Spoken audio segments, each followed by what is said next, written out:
नमस्कार, मी सूरज पटवर्धन, राहणार पंढरपूर.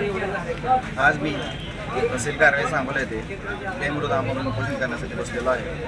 तरी माझ्या प्रमुख मागण्या अशा आहेत की सांगोला येथील सराईत गुन्हेगार आणि गुटखा माफिया दिलीप मस्के याच्यावर जो 22 तारखेला गुन्हा दाखल झालेला आहे त्या गुन्ह्यात त्याला अटक करावी, तसेच त्याच्या अवैध धंदे कायमस्वरूपी बंद करावे आणि या सराईत गुन्हेगार दिलीप मस्केवर जिल्ह्यात तसेच इतर जिल्ह्यात गंभीर स्वरूपाचे गुन्हे दाखल आहेत.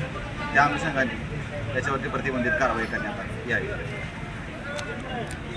याआधी तुम्ही आमरण उपोषणासाठी बसलो? या अगोदर मी 2 ते 3 वेळा आमरण उपोषण केलेलं आहे, तसेच 3 दिवस धरणे आंदोलन केलेलं आहे, परंतु पोलीस प्रशासनाकडून कसली दाद दिली गेली नाही. त्यामुळे मी आज सुमारे 4 दिवस झालं 5 तारखेपासून बेमुदत आमरण उपोषण करत आहे. आतापर्यंत पोलीस प्रशासनाने कोणकोणती कारवाई केलेली आहे?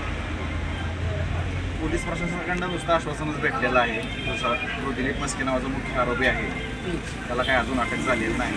इतर काय त्याचे बच्चे आहेत, जे काय मोहरे आहेत, त्यांना झाले आहे त्याची जामीन झाली आहे. त्याच्याबद्दल काय त्यांचं माझ्याकडनं अभिनंदन आहे पोलीस प्रशासनाचं. परंतु जो मुख्य आरोपी आहे दिलीप मस्के याच्यावरती 10 ते 12 गुन्हे दाखल आहेत.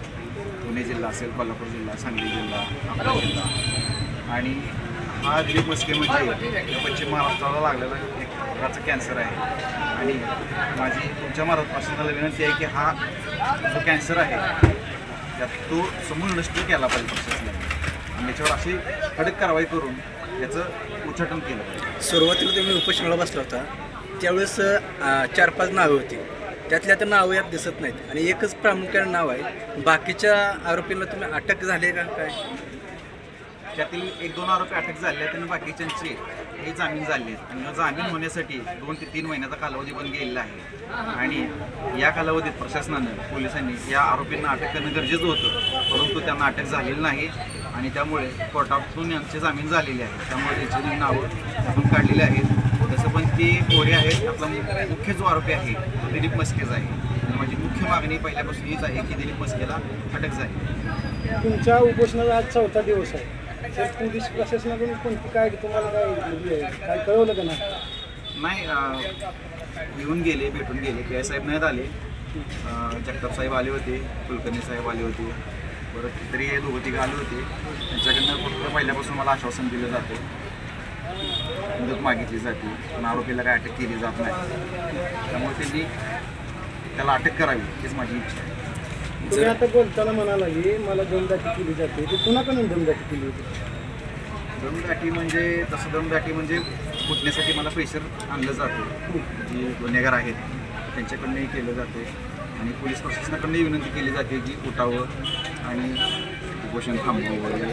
तर माझं असं तुमच्या माध्यमातून माझं असं म्हणणं आहे की मला उठवण्याचा प्रयत्न करण्यापेक्षा आरोपीला अटक करण्याचा प्रयत्न करावा.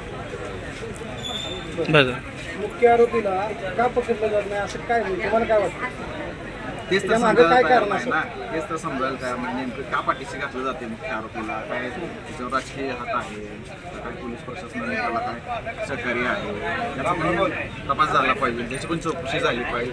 अशा आशयाचा अर्ज मी माननीय SP साहेब, DSP साहेब तसेच मुंबई येथे DGP ऑफिसला मी केलेला आहे. त्या अनुषंगाने तपास होईलच आणि त्याची चौकशी झालीच पाहिजे अशी माझी मागणी.